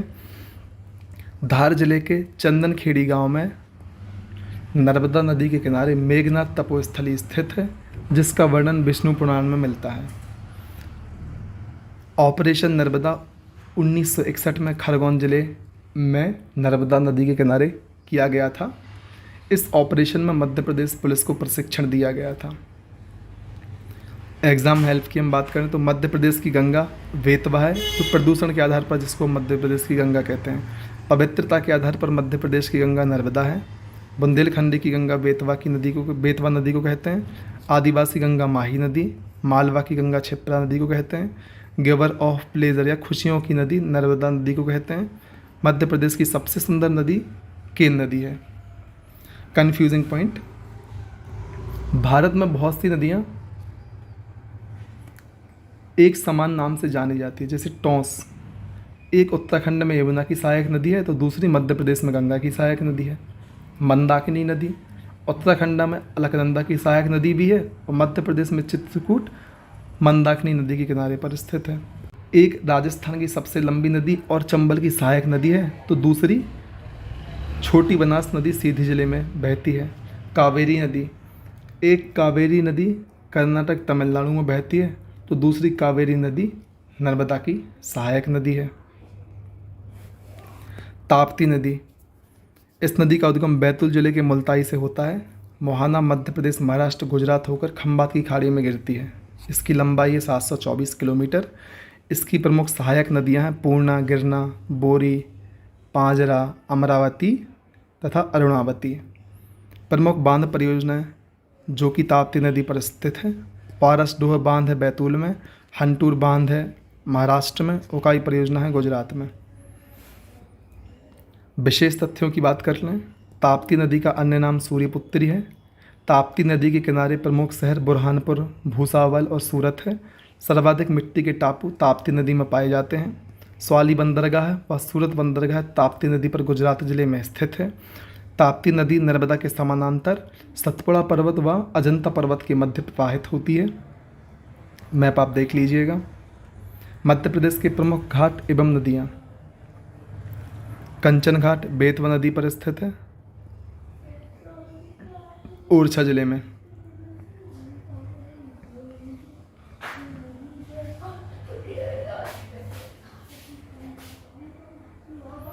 कंचन घाट बेतवा नदी के किनारे स्थित है, ओरछा में। सेठानी घाट नर्मदा नदी के किनारे, होशंगाबाद में। सांडिया घाट नर्मदा नदी के किनारे, होशंगाबाद में। गौरी घाट नर्मदा नदी के किनारे, जबलपुर ज़िले में। संग्राम घाट नर्मदा नदी के किनारे, मंडला ज़िले में। बरमान घाट नर्मदा नदी के किनारे, नरसिंहपुर ज़िले में। राम घाट क्षिप्रा नदी के किनारे, उज्जैन में। महेश्वर घाट नर्मदा नदी के किनारे, खरगोन में। राजघाट ताप्ती नदी के किनारे, बुरहानपुर में। राष्ट्रीय उद्यान से प्रवाहित होने वाली प्रमुख नदियाँ, चरणगंगा नदी बांधवगढ़ राष्ट्रीय उद्यान उमरिया से प्रवाहित होती है। मनिहारी नदी माधव राष्ट्रीय उद्यान शिवपुरी से प्रवाहित होती है। देनवा नदी सतपुड़ा राष्ट्रीय उद्यान होशंगाबाद से प्रवाहित होती है। जोवट नदी डायनासोर जीवाश्म राष्ट्रीय उद्यान धार से प्रवाहित होती है। केन या खद्दर नदी पन्ना राष्ट्रीय उद्यान पन्ना से प्रवाहित होती है। बंजर होल एवं सुपर्ण कान्हा राष्ट्रीय उद्यान मंडला से प्रवाहित होती है। पेंच एवं कान्हा नदी पेंच राष्ट्रीय उद्यान सिवनी जिले से प्रवाहित होती है। दक्षिणी प्रवाहित प्रमुख नदियों की हम बात करते हैं। सबसे पहले बात करते हैं बेनगंगा नदी की। इसका उद्गम मुंडवारा गांव, गोपालगंज, सिवनी जिले से हुआ है। मोहाना, यह नदी मध्य प्रदेश से लेकर महाराष्ट्र में प्राणहिता संगम का निर्माण करते हुए गोदावरी में मिल जाती है।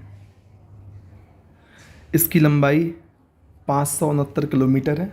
सहायक नदियों में वारधा, वावंथड़ी, पैंच नदियाँ प्रमुख हैं। प्रमुख बांध एवं परियोजनाएं, संजय सरोवर परियोजना, भीमगढ़ बांध बेनगंगा नदी पर सिवनी जिले में स्थित है। धूती बांध बेनगंगा नदी पर बालाघाट जिले में स्थित है। राजीव सागर परियोजना बावनथड़ी नदी पर बालाघाट जिले में स्थित है। माचागोरा परियोजना पेंच नदी पर छिंदवाड़ा जिले में स्थित है। विशेष तथ्य, मध्य प्रदेश की पहली नहर बेनगंगा नहर है जिसका निर्माण 1923 में किया गया था। बहुत महत्वपूर्ण प्रश्न है। बालाघाट शहर बेनगंगा नदी के किनारे स्थित है। वारधा नदी उद्गम बैतूल जिले के कालीभीत पहाड़ी के वर्धन शिखर से होता है। यह महाराष्ट्र में जाकर वेनगंगा नदी से मिलकर प्राणहिता संगम का निर्माण करती है। इस नदी के किनारे महाराष्ट्र में सेवाग्राम एवं पवनार आश्रम स्थित है। प्राणहिता नदी वर्धा एवं बेनगंगा नदी का संगम है। राइज ऑफ शिवगामी एक उपन्यास है जो कि आनंद नीलकांत द्वारा लिखा गया है, में प्राणहिता नदी का वर्णन है। बाहुबली फिल्म इसी उपन्यास पर आधारित है। पेंच नदी का उद्गम छिंदवाड़ा जिले के जुन्नारदेव से हुआ है। यह नदी इंदिरा गांधी प्रियदर्शनी पेंच राष्ट्रीय उद्यान से गुजरती है, जिसे लैंड ऑफ मोगली भी कहा जाता है। स्थानीय लोगों के अनुसार मोगली सिवनी जिले के आमोदगढ़ में पाया गया था। रुडयार्ड किपलिंग द्वारा लिखित the jungle book, the second jungle book व रेड डॉग बुक में मोगली का उल्लेख किया गया है। नदी जोड़ो परियोजना मध्य प्रदेश के संदर्भ में। भारत में नदी जोड़ो परियोजना का विचार सर्वप्रथम 1858 में एक ब्रिटिश सिंचाई engineer sir Arthur Thomas cotton ने दिया था। नदियों को आपस में जोड़ना नदियों के पानी का अधिकतम उपयोग सुनिश्चित करने का एक तरीका है। इस प्रक्रिया में अधिक पानी वाली नदियों को कम पानी वाली नदियों से जोड़ दिया जाता है। इसके लाभ क्या होंगे? पेयजल समस्या की कमी होगी, अर्थात पेयजल समस्या कम हो जाएगी। सूखे और बाढ़ की समस्या कम होगी। आर्थिक समृद्धि आने से लोगों का जीवन स्तर सुधरेगा। सिंचाई में वृद्धि होगी, नहरों का विकास होगा, जल विद्युत क्षमता में इजाफा होगा। नदी जोड़ो परियोजना के कुछ दुष्प्रभाव भी हैं, नेगेटिव इम्पैक्ट भी हैं, जिनकी हम बात करते हैं। विस्थापन पुनर्वास की समस्या बढ़ जाएगी, जैव विविधता पर प्रतिकूल प्रभाव पड़ेगा, वन उन्मूलन की समस्या बढ़ जाएगी, अप्राकृतिक और अधिक खर्चा। केन बेतवा लिंक परियोजना, इसकी शुरुआत सन 2005 में हुई थी। समझौते पर हस्ताक्षर 22 मार्च 2021 को हुए। कुल लंबाई है इसकी 221 किलोमीटर। इसमें कुल 13 जिले लाभान्वित होंगे, जिसमें से मध्य प्रदेश के 10 जिले होंगे और उत्तर प्रदेश के 4 जिले शामिल होंगे। मध्य प्रदेश को सिंचाई के लिए 1834 मिलियन क्यूबिक मीटर व उत्तर प्रदेश को 750 मिलियन क्यूबिक मीटर पानी मिलेगा। प्रथम चरण छतरपुर जिले में दौधन बांध का निर्माण किया गया है। द्वितीय चरण में लोअर और बांध शिवपुरी में, बीना कॉम्प्लेक्स परियोजना सागर में एवं कोठा बैराज विदिशा का निर्माण किया जाएगा। मध्य प्रदेश में अपवाह तंत्र, किसी नदी के द्वारा उस नदी के उद्गम स्थल से उस नदी के मुहाने तक बनने वाले आकार या संरचना को नदी का अपवाह तंत्र कहा जाता है। मध्य प्रदेश के प्रमुख अपवाह तंत्र एवं उनका क्षेत्रफल। गंगा यमुना अपवाह तंत्र, यह मध्य प्रदेश का सबसे बड़ा अपवाह तंत्र है। मध्य प्रदेश में यह अपवाह तंत्र 20-70 वर्ग किलोमीटर में फैला हुआ है। अपवाह में शामिल उपनदियां हैं चंबल, बेतवा, सिंध, धसान, छिप्रा, टोंस, सोन, केन और काली सिंध। नर्मदा अपवाह तंत्र, नर्मदा का कुल अपवाह तंत्र 98,796 वर्ग किलोमीटर में फैला हुआ है। मध्य प्रदेश में यह अपवाह तंत्र 85,149 वर्ग किलोमीटर में फैला हुआ है। इस अपवाह तंत्र में शामिल उपनदियां तवा, वारना, मान, बरगी, छोटी तवा आदि हैं।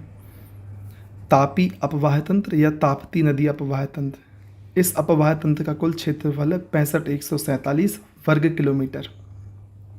यह अपवाह तंत्र मध्य प्रदेश में 9804 वर्ग किलोमीटर में फैला हुआ है। इस अपवाह तंत्र में शामिल उपनदियां हैं बोरी, गिरना, अमरावती। माही नदी अपवाह तंत्र, माही नदी का कुल अपवाह तंत्र का क्षेत्रफल 38,699 वर्ग किलोमीटर है। मध्य प्रदेश में यह अपवाह तंत्र 7188 वर्ग किलोमीटर में फैला हुआ है। इसमें शामिल उपनदियां हैं जाखम एवं सोन।